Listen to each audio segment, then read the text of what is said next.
So perhaps there is some hope for Italian football. Perhaps it's not a stinking corpse with maggots crawling out of it. When there are people like Cristiano, when there are people like Gianfranco Zola, and sfido l'impopolarità anche Del Piero, even, people like that who are loyal to their clubs, are, you know, a hope for the future. My article was apocalyptic in February, but not too apocalyptic, because it's enough to open the papers every day, and we're hearing about Calciopoli 2, which is even worse than Calciopoli 1, which is the football scandal which shook Italian football about a year ago. And Livorno and Lucarelli were victims of Calciopoli.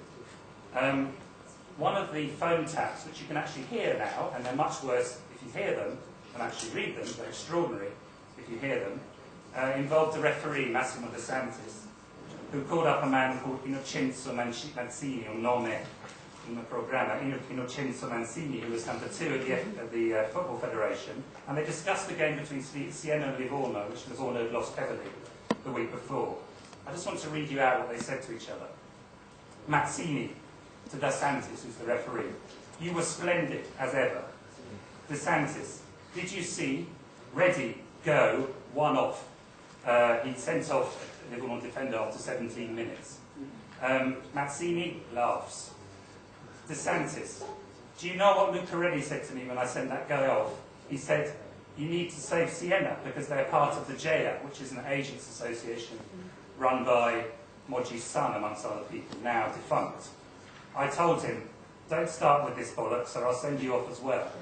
That was the kind of way that football was being run under the previous regime, and something's changed. We'll see here from Paolo how much. Lucarelli also accused the referees of political bias and was fined €30,000 for his statements. Nobody has yet paid that money back to him. Most of what Cristiano said, as well as Spinelli, turned out to be true. In fact, the system of corruption was much worse than anyone suspected. In that season, 2004-2005, 107 games in Serie A are under investigation. So what conclusion can we come to? What hope is there? Calcio is no longer a game. It's difficult to define it as a sport. It's certainly very big business. Some people have said it's a bit like wrestling. Fake, violent, over the top, bombastic. Who knows? We've been playing this season in empty stadiums. Whole games have been played in empty stadiums because of the crowd trouble.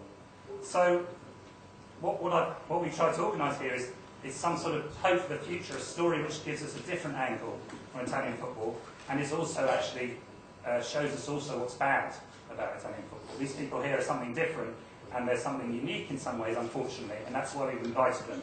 But they cannot save the game on their own. For that, they need the help of other players, of agents, of fans, of ultra, and above all, I think, of journalists. Thank you very much.